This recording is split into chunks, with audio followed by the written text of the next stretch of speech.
So he would take like a toilet paper roll, put like the fabric, like scented fabric stuff in there.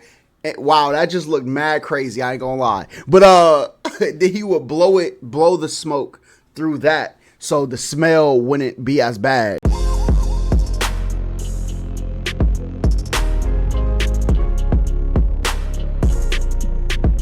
All right, here we got a video of somebody who had a weed addiction for 10 years, saying nobody tells you the truth. We're about to figure out what the truth is. Now, we did a video about the girl who preferred nicotine over weed. We also did the alcoholic 40 drinks a day. So we're about to figure out what the truth is about being addicted to weed. All right, let's get it. I started smoking weed when I was like 14 years old. And I remember the first couple times, like, sneaking out of my buddy's house in the middle of the night, going out behind this local elementary school and like hitting a grav bong. And then from there, for the next couple years, it was like every couple days I would smoke weed. Pardon me, every couple weeks, like every weekend, every other weekend. My buddies and I would score some weed, maybe like a couple grams for fucking $40 or something. Get like a paper, roll it up, or like a little bowl or something, and all together, however many of us there were, 6, 7 people, get together and like smoke.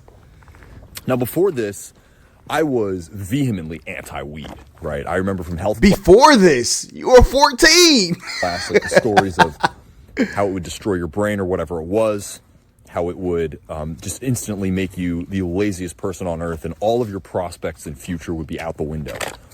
And I would make these comments on YouTube, like telling people this crazy story I'd invented about my buddy's mom who forced him to smoke and he died. And I would share the story trying to like scare people into it. But then or scare people out of it. But then when I actually consumed weed, right, these first few times when I'm 14, I'm like sneaking out on this adventure. It was miraculous, right? It was like this incredible euphoria, this incredible expansion of my creativity. So much shit was hilarious, right? Cannabis is a psychedelic, and so you're borderline tripping. And so you're having these like deeply spiritual experiences every time. But after a couple of years of, just smoking every other weekend, having these little adventures, by the time I was 17, I was smoking weed every day. Oof. And now fast forward, I'm almost 28 years old, and I smoke weed almost every single day. So he's 28. He started at 14, but he didn't start it like daily until he was 18. Okay. And there have been portions of my life where I was ruled by the stuff. I like all I looked forward to was smoking. Every time I was in a social situation, every time I was doing something that was supposed to be enjoyable, right? I was looking forward to getting high. I was not present whatsoever. And so I wanted to make this video. Not really sure exactly what my intention is here. Maybe just to kind of, if you're a young person or you're a person who is finding yourself in a situation where you're overcoming the lies that were given to you in your youth, in these health classes, in these DARE classes, and you're realizing maybe weed's not that bad, right? Or you're finding yourself in a place where you have been consuming weed for years and you're like looking for a way out. You know what's crazy? Like my health teachers, they didn't tell us, like they told us obviously weed is illegal, but they never told us like your brain's gonna melt. Like the commercial with this is your brain on drugs. The DARE classes in my school, they never told us that. All right. They basically told us kind of what he said in the beginning, like, psychedelic, you know what I'm saying? It can become habitual, like things like that. Maybe this is going to be helpful for you as well. I think that a big part of the reason that I ended up struggling deeply with addiction, and I would say that even now I struggle with addiction, although I'll talk a little bit about where I'm at with it as far as my current use and where I've been in the past. I think that we have these two antithetical narratives in our society. One, cannabis is bad. Marijuana is bad. Weed is bad. It destroys your brain. It destroys your future and your prospects. It is unhealthy for whatever reason. The thing is that this kind of extreme narrative Yep. is what led me to believe that I had been fully bamboozled, that weed wasn't, not only was weed not bad. I tell people all the time, like, if there's a certain outcome you want people to move towards, you cannot get them there by lying. Because if you lie, when they find out that they got there by a lie, then they, like, it's like the human's, like, brain to, like, want to, like, fight back on the things that they feel like they were wronged on, even though it might be right that they should be there. The fact that they were lied to get there is ultimately going to be the deciding factor of their next actions. Weed is good, right? It's great, right? It is only expansive. It is only healthy. All of the science has been coming out talking about how cannabis is like an anti-cancer drug. It can stimulate appetite in people that struggle with chronic illness. There's all of these, health benefits. And so for a lot of people, they hear the narrative that weed is terrible, and then they swing all the way back to the other side. And that's what happened to me. I felt like I'd been lied to, that weed is actually fucking awesome. But the truth was not that the damage would happen overnight, right? The truth was not that cannabis will instantaneously destroy your brain, that cannabis will, level you out into some, like, literal human sludge, and you won't be able to think or function, and you're just constantly, like, with a drooping lip. That's not the danger. The danger is chronic use over years, right? For me, smoking weed every day for the last 10 years has made me feel totally unconfident in my own mind. And it's probably part of the reason that I don't make YouTube videos that much, or content in general that much, or have much consistency in almost any area of my life. Perhaps aside from fitness, which weed did actually help with. Oh, that's fire. So the danger was that over time, right, I've lost a real sense of being confident in my own mind, a real sense of confidence in my own memory, in my response time, in really any of the intellectual skills that I've spent these same last 10 years building. I am openly not very confident with them. I find myself regularly, I do these kind of like political debates pretty often on TikTok, and I regularly find myself... I gotta listen to his political debates. That's like my guilty pleasure. Turn on like a political debate. I just like to hear people's perspective. All right, so I definitely gotta look up his stuff for sure. Scared that someone is going to say something that I'm not going to be able to accurately retort. And so I would say that my message to folks that are like, weed is awesome. It's never bad. It's always good. If you find yourself justifying your use day after day, multiple times a day, week after week, month after month, it will become year after year. Yeah. And you will eventually find yourself in a place where you're not making excuses to use weed.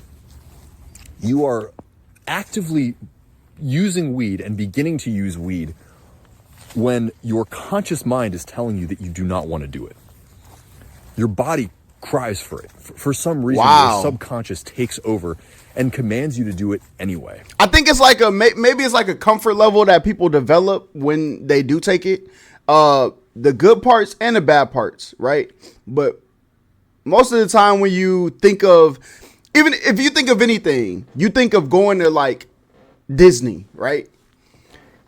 When I just said that, you probably thought about roller coasters, you thought about food, you thought about costume characters, right? But there's other parts to it too that you forget till you get there.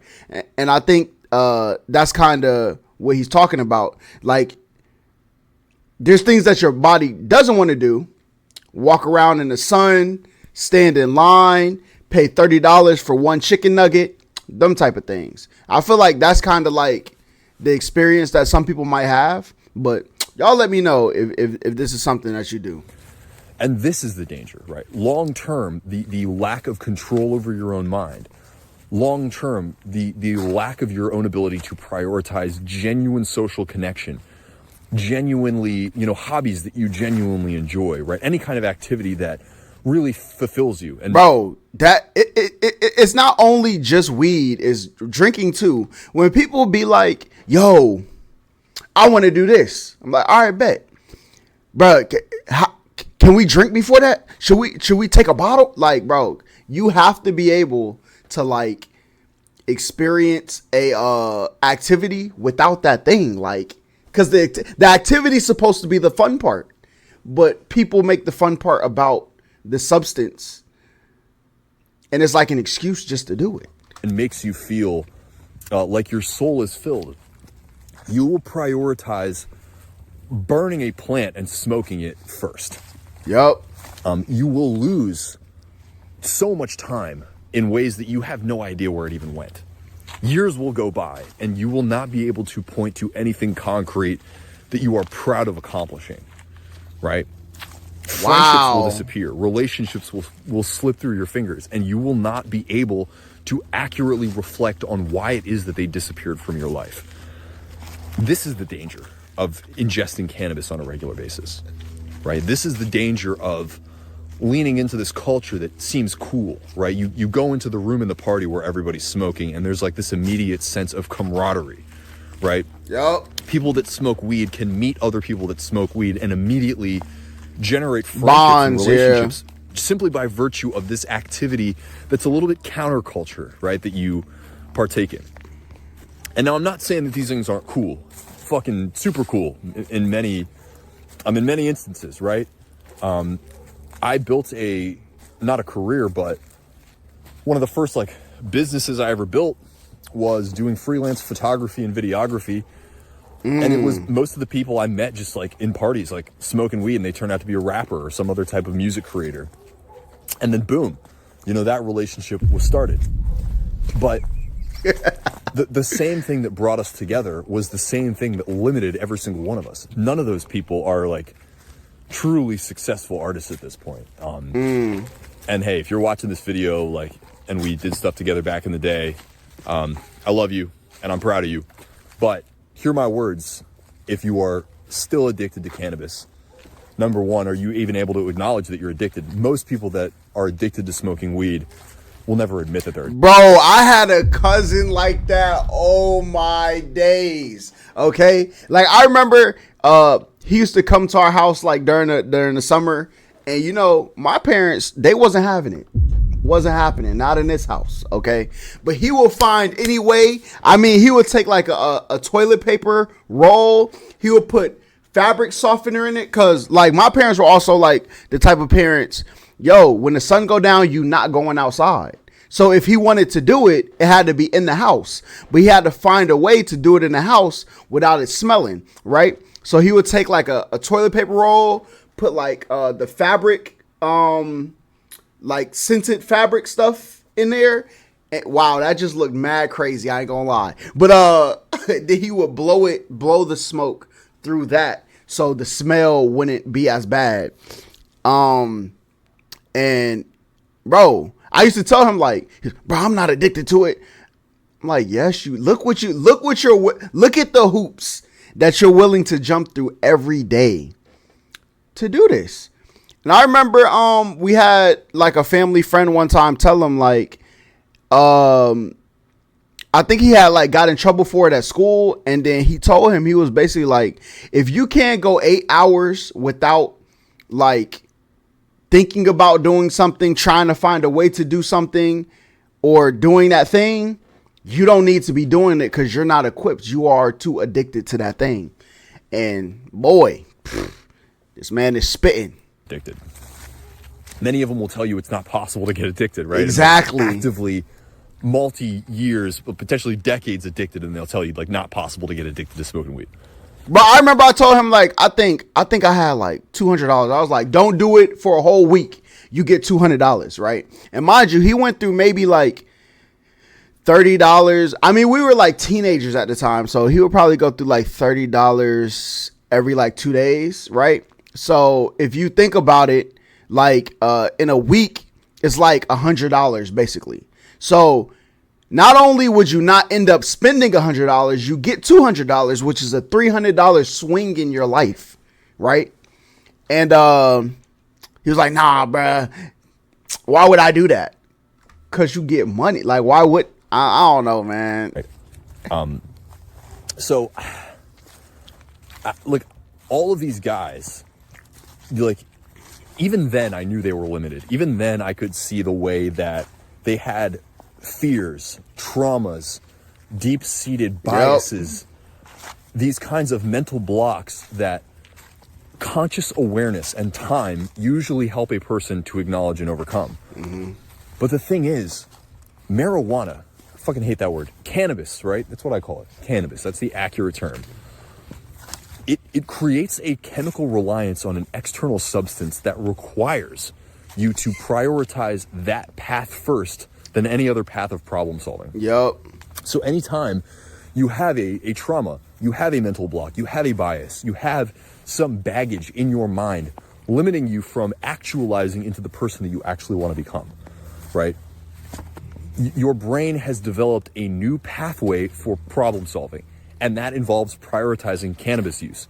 And what is happening, right? You're literally numbing yourself to the point where you become comfortable in the situation that you're in without actually forging any change, right? This is the danger of cannabis. This is the danger of smoking weed on such a regular basis. You are not able to overcome the problems in your life because your brain has already solved the problem, right? It has already prioritized using this external chemical to just feel that sense of numbed out, presence of like everything's actually all good.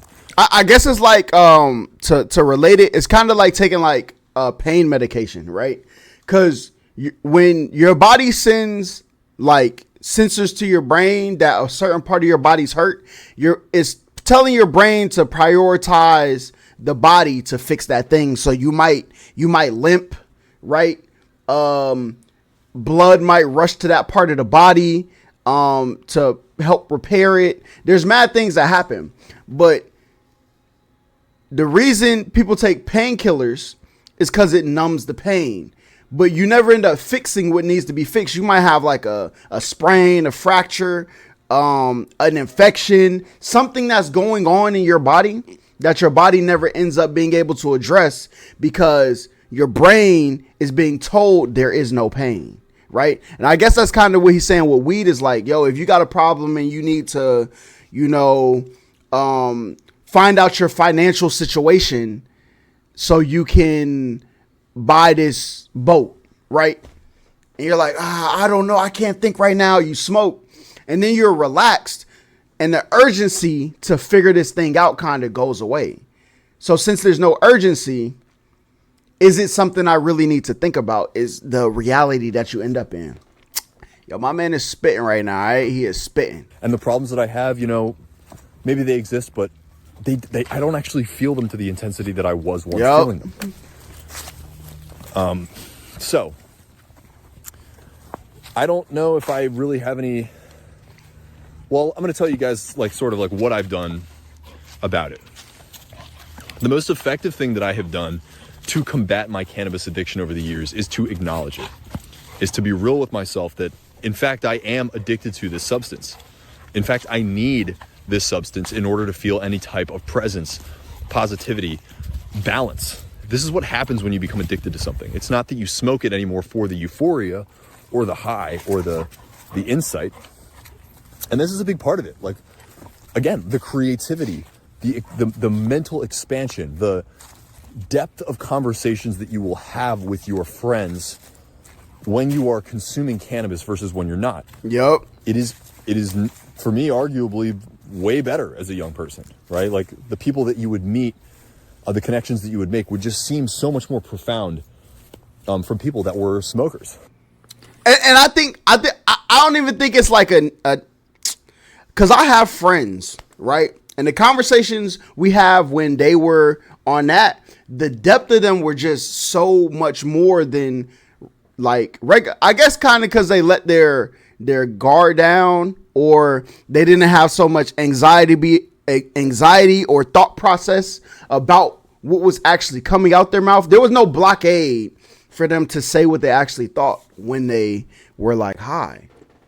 But like when they weren't, the conversation was like so surface level. And it's like me, I'm a person, I could talk about deep stuff all the time. Like they would get lit and watch stuff that I would watch like not on nothing, right? I watched like Tear Zoo, that interests me any time of the day.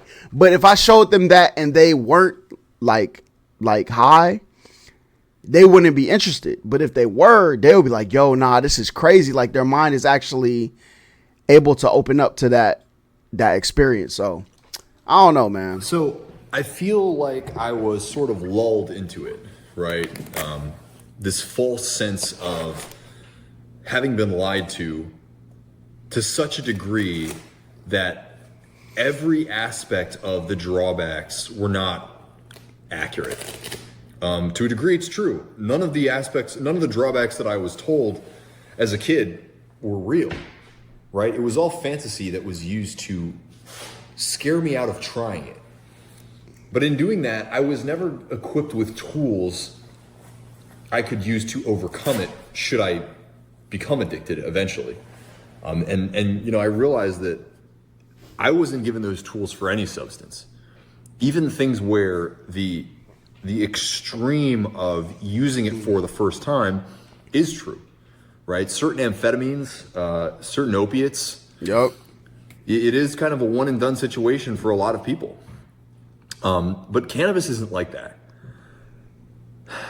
I want to talk a little bit about what I've done to help me sort of overcome chronic use to the point of becoming debilitated.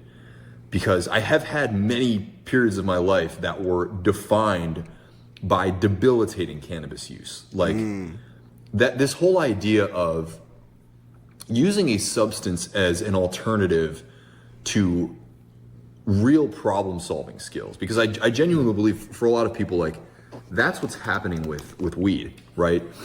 The weed is being swapped out, and really any drug, right? If you're a sex addict, if you're an alcoholic, if you smoke cigarettes, sorry about that, all of these things hijack your brain's problem-solving apparatus to prioritize the substance first. And so there have been points in my life where, whether it's a depression, whether it's anxiety, stop, go lie down, right? There have been points in my life that whether it's depression. Listen, Hassan Piker, that's how you do it. That's all you got to do. You know what I'm saying? Listen, if you know, you know. Whether it's anxiety, like having to smoke was the first thing that comes to mind. I had to do that first. It leads to a place where every time you experience any kind of discomfort, you got to just smoke. Yep. Right? And so you spend the entire day in this cycle of like smoking, and then the come down leads to the resurgence of negative feelings, which leads to you having to smoke to bring yourself back to this artificial high, right? If your baseline's here, you're existing down here, and then the cannabis is what's artificially bringing you back to even just baseline, right? These periods are hell, right? That is the real bane of addiction. And perhaps why like cannabis helps you get away, like avoid really destroying your life like something like heroin or methamphetamine might do. And because at the end of the day, cannabis is still pretty mild.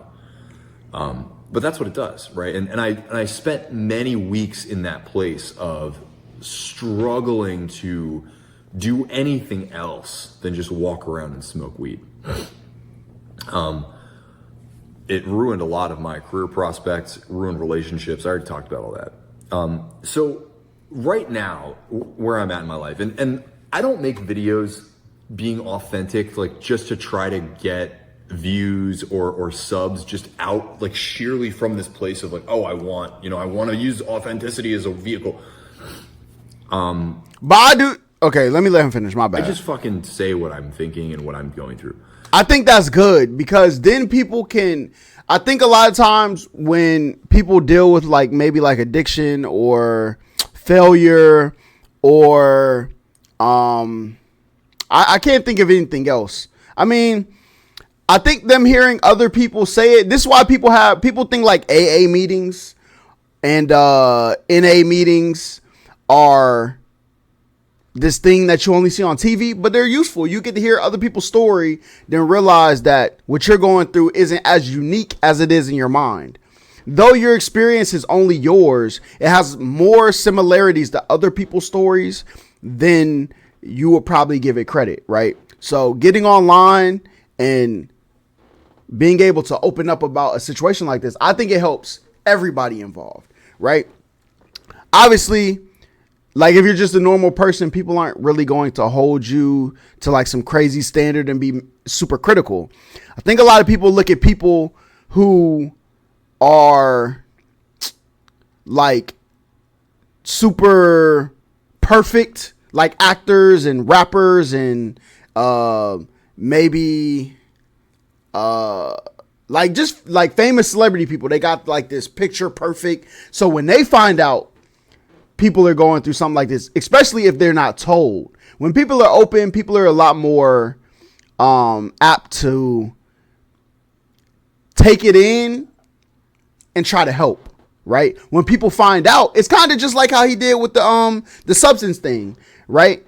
He found out that it wasn't what they told him, so the reaction was visceral, right? But if people had actually been honest, when he found out the good things, it wouldn't have swayed him so much. So I think it's good that people get online and be transparent about stuff like this. And so right now, I would still say that, yes, I'm addicted to weed.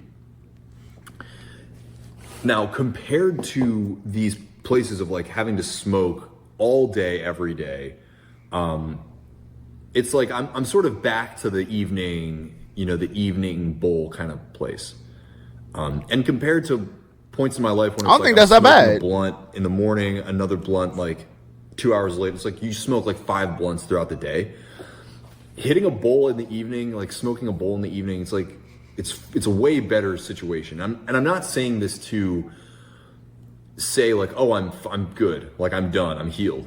I still have like this mental battle, like, oh, I want to stop smoking weed, but at the same time, I don't want to stop smoking weed. It's like I want to be able to articulate my thoughts more effectively. I want to be able to remember more shit, but at the same time, I still want that kind of like old man vibe of like hitting the pipe by the fire and stuff. What I will say is that I have come a long way from like 5 blunts a day and having these periods of weeks where I literally don't do anything. All I can do is smoke and be depressed. But I know a lot of people never get away from that. And so I'm going to give you sort of some thoughts on what has worked for me in order to become somebody who moderates. And perhaps I'm also sharing these thoughts that can help give me an advantage of like, what am I going to do next to further limit my cannabis intake? Because I do want to further limit my cannabis intake. Again, do I want to quit smoking forever? My conscious mind says no, but that might just be the addiction speaking. So here's the things that have worked really well for me. So number one, going away. The first time I really like went away from my people, like the environment, the homies, you can say, like, because that's what it is. Like a lot of it is a social thing. Yeah. The thing that has made it the easiest for me is traveling, right? And so the first time I really that's did a this good was right one. after high school, I graduated and I went to Maine to be a farmer. I thought it would be awesome. It sucked. Another story for another day. That might be on this channel. My experience as a dairy farmer was fucking awful. But in that time, in the 4 months that I was away from home, I didn't smoke weed at all. Oh, wow. And I didn't feel myself missing it. Now that might be because I was immediately delivered, like a lot of trauma on a platter. But I guess it's new. It could be just new experience though. Like the new experience of figuring out a new world had your mind so wrapped that isn't what you prioritize getting to. Maybe people do it because their life is so redundant. That's the only oomph. Like they're looking for a oomph every day, and that's the oomph for them, right? I didn't smoke any weed. I didn't go searching for any weed. I didn't. I might have wanted it a few times, but it sort of set this precedent for me, which was even at that time, even only like 3 years into smoking weed, I kind of felt like it was a problem, right? I knew almost right away that I didn't immediately love weed because I got like just vicious anxiety when I would smoke, vicious paranoia. Bro, he is cooking right now. All right. I'll be just trying to tell people. I think there's like this world that you go into where like you're hyper fixated, right? It's like your brain, like, did you know that your eyes can see your nose all the time, but you didn't even realize it till I just said that, right? It's because your brain tells your eyes to ignore it. It's worthless information. Don't even focus on it. But if you close your eye, you can see your nose. You close this eye, you can see your nose. With both eyes open, you can see your nose, but you don't even realize you can see it, right? And I think that's kind of what happens when people smoke. There's things that aren't that important, right? Maybe, you know, you forgot something at work. Maybe your child's teacher made a comment about your child, right? Or like there was a sound when you were driving your car that sounded a little off, but it didn't sound crazy. And like you go into this world where like now I can hyper fixate on that thing. What is it? What? So it's like you trying to look at your nose all day now. That's basically what it becomes. Like focusing on the thing that you probably could ignore. Some of the things you probably should pay attention to, but a lot of things they're not as monumental as your mind's making them, and it could cause higher levels of anxiety. Oh, man, he's cooking. And that didn't go away for a long time. And in fact, in the years following that, I met a lot of people who quit smoking. Like they didn't smoke at all. And they were like, well, one of the reasons is I hate it. Like it feels like literally, I feel so anxious. I feel so paranoid. My body is out of my control. And I was like, I feel that every time I smoke, and I still choose to smoke. And I think part of the reason was that I had a lot of trauma in my body already. And when I would smoke, it was like, all of a sudden the physical trauma was so visceral that I no longer like had to blame it on anything other than the weed. It was like, oh, well, I'm just high. Like I can't actually do anything about this because I'm just high. So like smoking weed like justified the physical anxiety that I already felt. So that's just, you know, a thought for people that might not understand why certain people like continue to smoke. I've never met anybody that shared that perspective. But over the years, I've come to realize that's what it was like, even though I like physically felt like I was having an anxiety attack when I would smoke weed, it would like, it would externalize the anxiety. It was like, oh, well, this is me being high. And like, I can just kind of allow my body to go through this. Where was I going with this? So going away, like traveling allowed me to not smoke because I would never smoke when I would travel. And even to this day, every time I've traveled, I don't smoke. And for those of you that have followed me for a while or whatever, wherever you follow me, like when I travel, I typically travel for a month to 2 months at a time. So I've done this in Costa Rica. I've done this in Thailand. I've done this in Maine. I've done this in Florida. I've done this in California. And every time I go and travel, I'm traveling for 4 weeks, 6 weeks, 8 weeks at a time. I never smoke any weed the entire time. It's not by virtue of not having access to it. As I'm sure you can understand, like when I went to California, I lived in I lived in California for like 4 months, something like that. And I didn't smoke at all. I didn't even look for the stuff. And it was because I told myself I'm not going to do this. I'm not going to look for it. I don't want it. And it's because I have like sort of set this thing in my mind that's like when I travel, I don't smoke. And my girlfriend's asked me a few times because she's been in a relationship with me for a couple of these experiences where we've gone somewhere and traveled for a long period of time. And she's asked like, how does it feel not smoking weed? And I honestly can't tell. I can't tell the difference. I don't actively feel myself craving for it. I don't actively notice any more frustration. Cause you know, like if you develop a chemical dependency on something that gives you pleasure hormones, you need that in order to feel even like we talked about, just baseline, right? Baseline normal. And yet I don't feel it. And maybe that's because like I've set this thing in my mind. Maybe it's because I have been a moderate smoker for the last few years. Like it's been a few years before since I even felt that sense of like, holy shit, I'm super high. Like I haven't felt that in years. I was gonna say decades. I haven't felt that in years. And so maybe it's because most of my smoking has been moderate.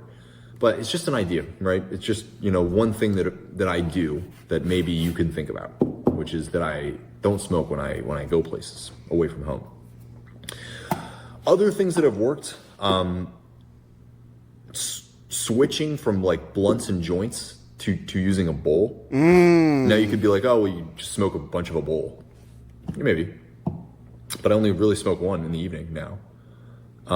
And the intention came from this place of like, number one, I'm actively trying to limit how much I smoke. I find that once I get high, I am far more rational in terms of how I interact with cannabis and really how I interact with anything like health. That's crazy. So I'm also a person that oh, he might be okay. I get what he's saying. I refuse to purchase vapes. Bro, listen, all my vapors out there, listen, put it down. It is not worth it. Okay, that might be one of the worst things known to mankind. Get it out of here. I try not to purchase tobacco products. So like I try not to consume nicotine in general. And I think maybe that's helped, that I don't have as much of a nicotine dependent. And I think that's like the new thing. Like, I know a couple rappers be talking about putting, grabba leaf and isn't a backwood a tobacco leaf? I don't know, man. Listen, I'm not a professional in these quarters of experience, but like he said, he really stays away from nicotine because that's also has chemicals in it to get you addicted, right? So imagine you take a blunt and you add nicotine to it. You're cooked. You're done. You're never getting out of there, buddy. Relationship with cannabis. That being said, I still will hit people's vapes. I will still consume tobacco when I'm with other people. Which maybe I need to set boundaries for that as well. But bro, I remember the first time my friend told me, he was like, bro, I tried a cigarette for the first time. I said, wait. What are you doing? You're crazy, all right? And cause listen, it's just one of them things. Like he's talked this whole time about weed. Clearly, you can tell people, oh, you laugh, you think a lot more. You relaxed, blah, blah, blah, right? Like, cigarettes is just one of them things that I have never heard anybody be like, yo, this is what I looked forward to when I try it.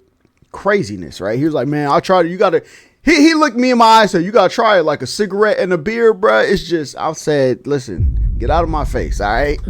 I guess the bottom line with this one is I have started to create all of these little things that I don't do, right? Like I don't smoke when I travel. I don't purchase vapes. I don't purchase tobacco products. That's something to think about. Like I've set boundaries in the past on whether I will consume other people's stuff and said no, I'm not going to do that.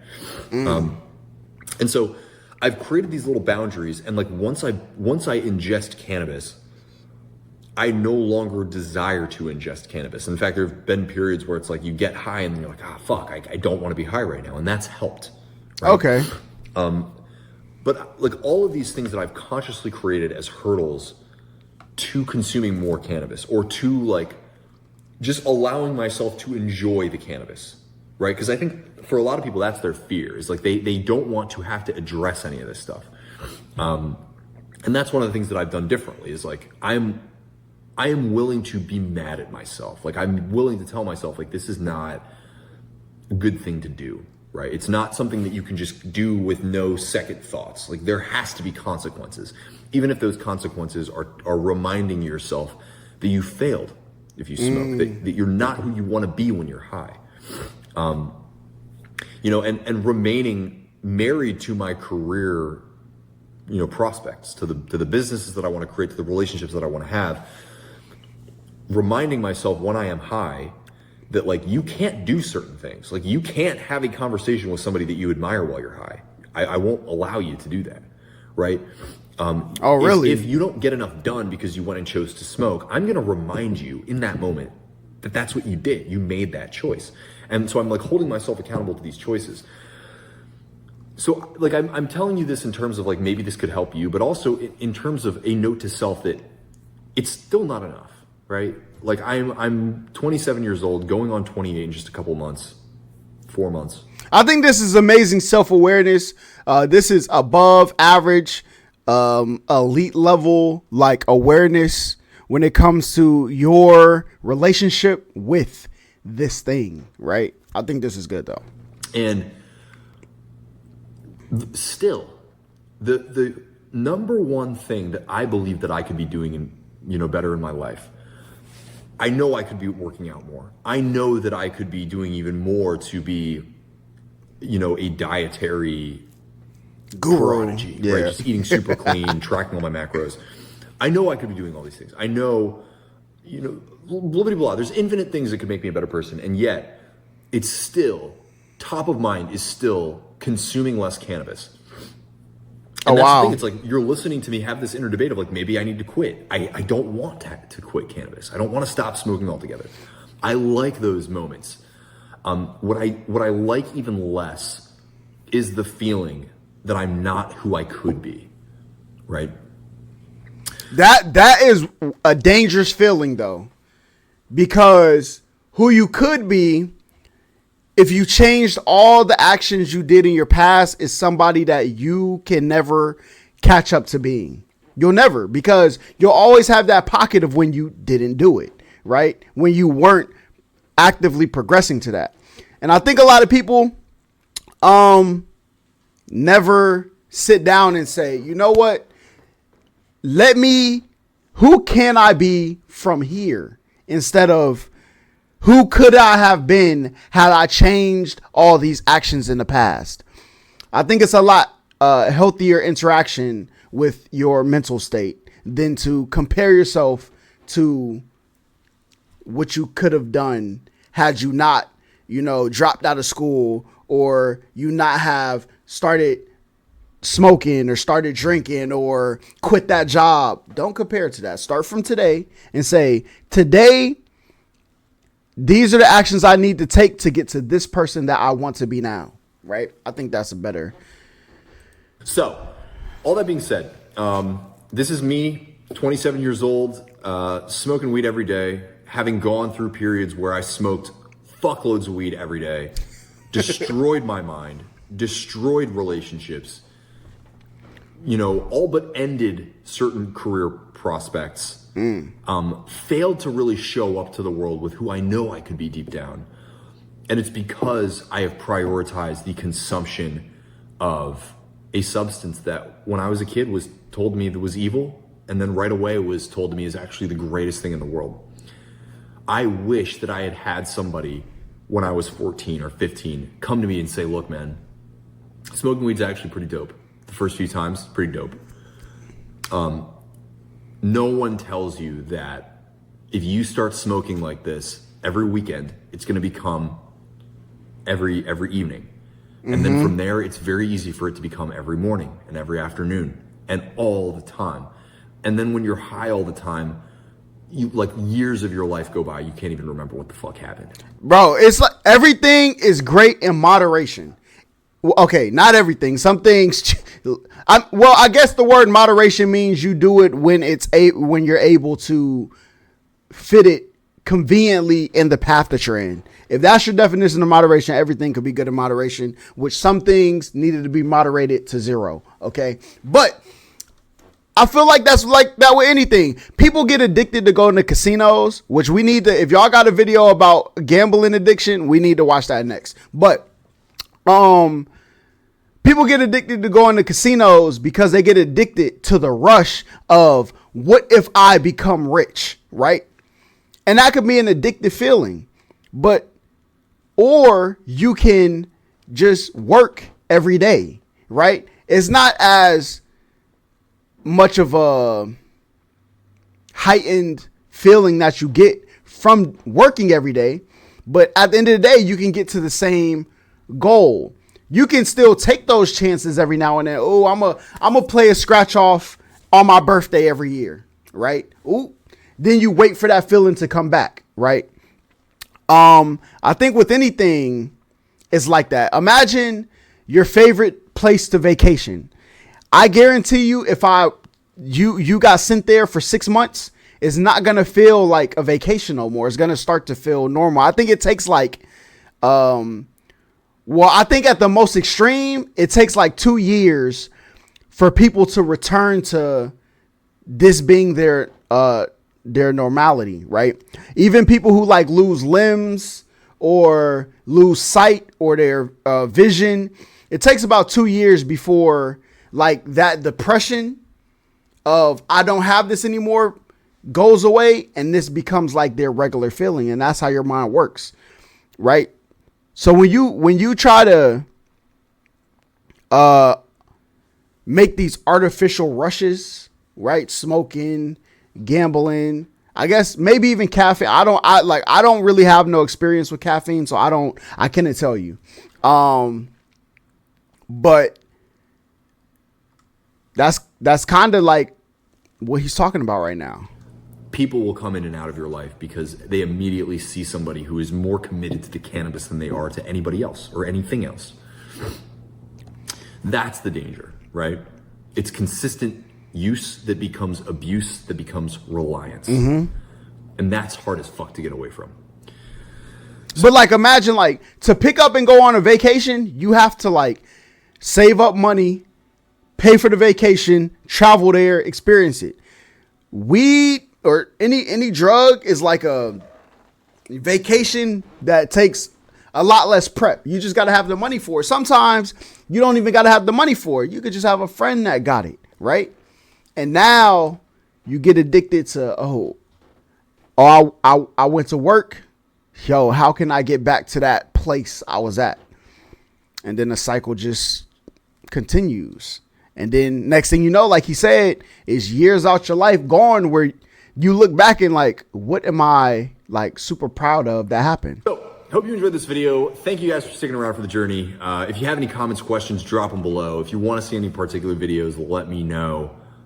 Just trying to document the journey, you know, trying to tell you what's up.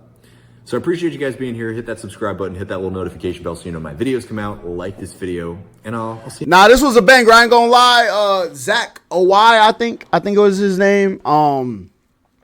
This was a banger video. It was good. I think it gives people good perspective of somebody who became like a habitual, or like some people say it's addictive. Some people say it's habitual. Like you have such a habit of doing it that, like he said, like before you do anything else, your path of happiness has to go through starting with smoking, right?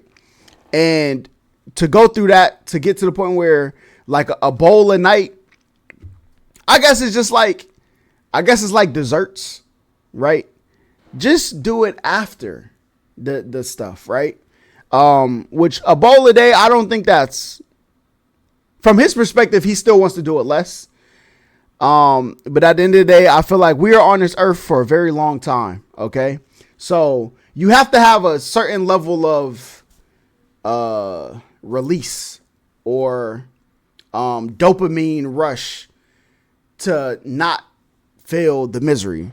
But clearly he wants to get to a point where he can release from a bowl a day. Maybe I think socially doing things are, the maximum. What's the word I'm looking for? They're the best things to, that's the best amount to do something is socially.